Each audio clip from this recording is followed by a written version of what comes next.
Hello everyone, कैसे हैं आप सभी। आशा करती हूँ अच्छे होंगे और खूब मन लगा पढ़ाई कर रहे होंगे। तो सपने देखिए वही सच होते हैं ना, जो बंद आंखों से तो देखे जाएं, लेकिन वो खुली आंखों से भी देखे जाएं। तो आप अपने सपनों को पूरा करने के लिए इस हद तक पागल हो जाइए ना कि आपको उठते बैठते जागते सोते हर समय आपको बस वही चीज दिखाई दे। और अभी फिलहाल क्या है आपका सपना? मेरे ख्याल से तो यही होगा कि एक नौकरी लग जाए, हमारी परीक्षा निकल जाए, पढ़ाई पढ़ाई आपकी एक मतलब ये आपका सपना होना चाहिए कि मैं पढ़ लिख के काबिल बन जाऊं। देखिए पढ़ाई लिखाई सभी करते हैं, ऐसा कोई भी नहीं है ना कि जो कभी स्कूल ना गया। बहुत कम लोग ऐसे होंगे, लेकिन सभी लोग पढ़ाई करते हैं। तो एक पारंपरिक ढंग से ना वो डिग्री लेते हैं, हाई स्कूल करना है, इंटर करना है, ग्रेजुएशन करना है, पोस्ट ग्रेजुएट करना है। और उसके बाद से बस मतलब एक बीए हो गया, अब काम खत्म हो गया। एक पारंपरिक ढंग ये चला आ रहा है, लेकिन उसी में आप इंटर पढ़ के ही बहुत सारी वैकेंसी आप उसमें निकाल सकते हैं। ग्रेजुएशन करने के बाद आपको मतलब स्मार्ट तरीके से कि क्या ऐसा किया जाए कि इसके बाद अगर हम किसी जॉब के लिए फॉर्म भरे तो हम एलिजिबल हो पाए उसमें। तो ये सारी चीजें कैसे होंगी? बस अपने जब आप एक सपना देखे रहेंगे, है ना। हालांकि हम लोग तो गलती किए हैं, हम लोग पढ़ाई मतलब मैं अपना बताऊं, पढ़ाई करते समय कोई सपना नहीं देखा मैंने कि ऐसा कुछ करना है, तो लेट हो गया। तो एक जब धक्का लगा कि कैसे होगा चीजें, जिंदगी चलेगी कैसे, तो मजबूरी में करना पड़ा। फिर उसके बाद देखना शुरू किया कि हाँ ये मेरा सपना, ये मेरा ड्रीम है, इसको मुझे करना ही करना है। लोगों ने मतलब कहा कि करना पड़ेगा तुमको, ऐसा किया लोगों ने। आपको अभी से अगर आपने एक फॉर्म भरा है, आपके पास एक मौका है, तो हर समय बस यही सोचिए ना कि मेरी परीक्षा कैसे निकलेगी। अब इसके लिए बहुत ही आसान तरीका है कि आप अपने सपने को पूरा कैसे कर पाते हैं, एक परीक्षा कैसे निकाल पाते हैं।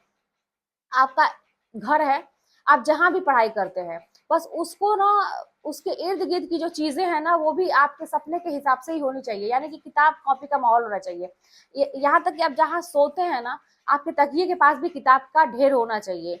अब मानते हैं कि बहुत सारे लोग बोलेंगे कि नहीं, उसको प्रॉपर जगह पे रखो, ये चीजें सही नहीं है। लेकिन मैं ये मानती हूँ ना कि चलते फिरते हर समय हर मतलब जगह पे आपको अपने जो कहते हैं ना कि एक हमको रिवीजन करना है, मुझे ये चीज तैयार करना है, वो हर समय आपके साथ होनी चाहिए। इस तरह से करेंगे ना तो आप देखेंगे कि आप 100% सफल हो जाएंगे। जैसे अब देखिए मेरा ही क्या है ना, मैं भी जैसे कुछ जब ठान लिया तो उसको करके ही छोड़ेंगे। फिर ऐसे नहीं है कि ठान लिया, हुआ चाहे नहीं हुआ कोई फर्क नहीं पड़ता है। कहते हैं ना, देखिए एक एक चीज ये भी होती है कि जब बार बार आपको असफलता मिलती है तो कुछ लोग इसको दिल पे लेते हैं और ये सोचते हैं कि करके ही दम लेंगे, छोड़ेंगे नहीं भले ही असफलता मिल रही है। कुछ लोग इसमें होते हैं, पॉजिटिव सोच वाले होते हैं। कुछ लोग ऐसे होते हैं ना, ढीठ हो जाते हैं। असफलता मिली, बार बार एक ही जवाब, नहीं हुआ मेरा, नहीं हुआ मेरा, नहीं हुआ मेरा। और लेकिन हर साल फॉर्म भरेंगे दिखाने के लिए कि हाँ हम भी रेस में हैं, लेकिन बार बार असफलता, और उसका उसको फर्क भी नहीं पड़ रहा है, फिर वही गलती रिपीट करना। तो ये कहीं ना कहीं से बहुत ज्यादा मतलब अपने ही लिए कहते हैं ना कि अपने पैर पे कुल्हाड़ी मारने वाली बात हो जाती है। आपको सीख लेना चाहिए अपनी असफलताओं से और उस पर आगे बढ़ना चाहिए। अब मेरे पास बहुत सारी चीजें आती है कमेंट में, स्कोर को लेके या फिर सैलरी कितनी होगी, टीजीटी पीजीटी की सैलरी की बात आती है, कितना आपको किस एज में जॉब मिली, बहुत सारी चीजें होती हैं। देखिए क्या है ना, एज की बात तो मैंने आप लोग को बताया भी था कि 30+ जब मेरा हो गया तब से मेरी आंख खुली और तभी मैंने जॉब भी पाया। और इसके ऊपर ऊपर बहुत सारे लोगों को मैंने देखा है कि मतलब मेरे जानने वालों में से है कि 46 ईयर जब हो गया था तो टीजीटी का किया था। जैसे यूपी टीजीटी में ना एज लिमिट अभी नहीं है। लोग मुझसे ये भी पूछते ना कि जनरल का क्या है, तो जनरल का अभी तक तो कुछ नहीं है, लेकिन आगे क्या हो जाए कुछ कहा नहीं जा सकता। तो अभी लगे हाथ निकाल लीजिए, जो भी चीज में आप लगे हैं तो आप उस पर कहते हैं ना कि वो चीज मुझे चाहिए, ये चीज सोच के आप उसको अपना काम करिए। सैलरी की बात लोग पूछते टीजीटी पीजीटी की सैलरी कितनी है, तो टीजीटी पीजीटी की सैलरी अब मैं ऐसे बता सकती हूँ ना कि देखिए पहले तो बहुत कम होती थी, बहुत पहले जब मेरे पापा वगैरह, मेरे पापा भी तो प्रिंसिपल ही थे और टीजीटी के थ्रू ही थे, पहले लेक्चर फिर उसका प्रिंसिपल, इसी लाइन में थे। तो बहुत कम सैलरी और महीनों महीनों नहीं आती थी, मम्मी ऐसा बताती है। लेकिन अब उसके बाद से 7वां वेतन आयोग लगा तो बहुत ज्यादा मतलब हुआ, लोगों को फायदा हुआ। 8वां वेतन आयोग लगने की बात हो रही है। तो फिर इतना जान लीजिए फिलहाल कि देखिए हम लोग भी बहुत फायदे में थे जब ज्वाइन किए थे। लेकिन अभी जो अब लोग ज्वाइन करेंगे, जैसे आप लोग का अगर आप लोगों की अगर नियुक्ति हो गई, ज्वाइन करेंगे तो बहुत ज्यादा मतलब अंतर दिखेगा, मतलब बहुत प्रॉफिट में रहेंगे आप लोग। हम लोग की भी सैलरी बढ़ेगी, ऐसी बात नहीं है 26 से। लेकिन आप लोगों की और ज्यादा बढ़ने का मतलब आप लोग ज्वाइन ही बहुत अच्छे एक कहते हैं कि सैलरी पे करेंगे। तो ये सारी चीजें मोटिवेशन के लिए काफी है। आपको ऐसा नहीं है कहीं से कि क्यों करें, ये क्वेश्चन जो आने से पहले ना 10 रीजन आपके सामने है कि इसलिए हमें करना चाहिए। और देखिए, जो शिक्षा होती है ना, देखिए सफल आदमी हर तरह से हो सकता है। मैं बार बार कहती हूँ कि सरकारी नौकरी एक लास्ट ऑप्शन नहीं है। जिसके पास अगर कोई टैलेंट है, उसके माध्यम से, बिजनेस के माध्यम से आदमी सफल अपनी लाइफ में हो सकता है। लेकिन अगर मैं शिक्षा की बात कर रही हूँ, तो जो शिक्षा की बात है, वहां पे उसकी तुलना किसी और चीज से की नहीं जाती है। जो आपको जो कहते हैं ना कि मिलती है ना, इज्जत मिलती है लोगों की नजर में और बाकी चीजों से जो होती है। और टीचर, खास करके जब मैं टीचर हूँ, आप लोग भी अगर मुझसे जुड़े हुए हैं, तो टीचर में और सम्मान मिलता है, बच्चों का प्यार। आपको बहुत सारी टेंशन रहे, अगर घर की बहुत सारी बातें भी रहे ना, आप स्कूल में जाते ही आप उस दुनिया में चले जाएंगे और टेंशन फ्री हो जाएंगे, अपना काम करेंगे।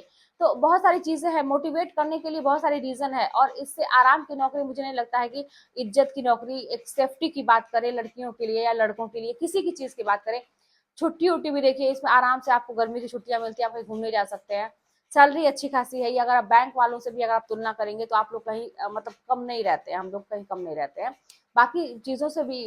मतलब ऐसा कहीं से भी आपको ये नहीं लगेगा कि क्यों किया जाए। तो बहुत सारे रीजन है करने के, तो आप करना शुरू करिए। और कोई भी चीज देखिए, इससे नहीं हो रही है चीजें, टेस्ट में नंबर नहीं बढ़ रहे हैं, रिवीजन करने से याद नहीं हो रहा है, नींद आ रही है, भूल रहा है, ये सब जनरल प्रॉब्लम है। इसका बस एक ही सोल्यूशन है ना, कि नींद आए। मैं अपने बेटे को भी सिखाती हूँ, उसका भी 10th है, वो भी ये अब पढ़ रहा है, तो उसके सामने भी ये दिक्कत आ रही है, मम्मी बहुत ज्यादा नींद आ रही है। कोई दिक्कत नहीं है, नींद आए तुरंत वहीं पे किताब कॉपी बंद करिए, मोबाइल में 10-15 मिनट का अलार्म लगाइए, सो जाइए, पावर नैप लीजिए। जैसे ही अलार्म बजे उठ जाइए, पानी पीजिए, मुंह धोइए, फिर पढ़ना शुरू करिए। आप देखेंगे कि मतलब 10-15 मिनट की नींद आपको घंटों भर पढ़ने पे आराम से आप बैठ के पढ़ सकते हैं। वही बात है, भूल जाता है, रिवीजन करने की जरूरत है, स्कोर नहीं बढ़ रहा है, तो कहाँ गलती है, किस टॉपिक पे कौन सा क्वेश्चन मेरा गलत हुआ, ये टॉपिक मैंने पढ़ा है कि नहीं पढ़ा है, अगर पढ़ा है तो फिर क्यों गलती हुई। और फिर उसको तुरंत खोल के तुरंत उसी लगे उसको रिवाइज करना। अब टेस्ट में आपके पास 4 ऑप्शन आ रहे हैं, तो सबके विषय में आपको जानकारी होनी चाहिए।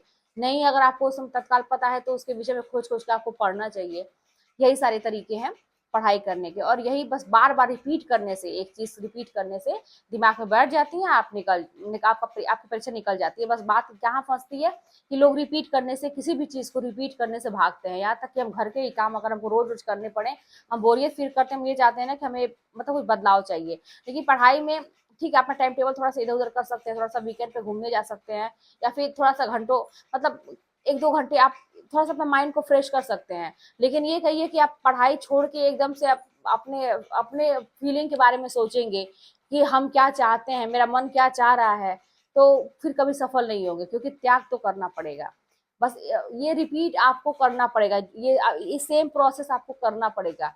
इसीलिए तो सभी लोग नहीं कर पाते, उसमें कम ही लोग ऐसे होते हैं जो सक्सेस हो पाते हैं। आपको करना पड़ेगा, यही त्याग है, यही तपस्या। अपने खुशियों का गला घोंट के अगर आप मेहनत करते हैं, तो फिर आप सफल हो पाते हैं। बहुत बहुत त्याग करना पड़ता है। तो फिलहाल अपने मन की नहीं, कहते हैं ना, मस्तिष्क की सुनिए, और मन और मस्तिष्क दोनों में बैलेंस करके चलिए, तभी जाके आप सफलता हासिल करेंगे। ऐसा नहीं है कि आपको काला पानी की सजा हो गई तो आप कुछ कर ही नहीं सकते, ऐसा नहीं है। अपने माइंड को रिलैक्स भी रखना जरूरी है, लेकिन कितना देर रखना है, कितना देर हमें समय कहीं और देना है, ये चीज ध्यान रखिए। आपको कितने टॉपिक तैयार करना है एक दिन में, ये ध्यान रखिए। बस इस तरह से ध्यान रख के चलेंगे, तो जीवन मतलब आसानी से चलेंगी भी, चीजें आपकी तैयार भी होंगी, और कोई आपको टेंशन नहीं रहेगा। तो फिर चलिए, मिलते हैं नेक्स्ट वीडियो में। कोई बात होगी तो कमेंट के माध्यम से बताइएगा, चैनल पर सब्सक्राइब करिएगा, शेयर करिएगा। मिलते हैं नेक्स्ट वीडियो में।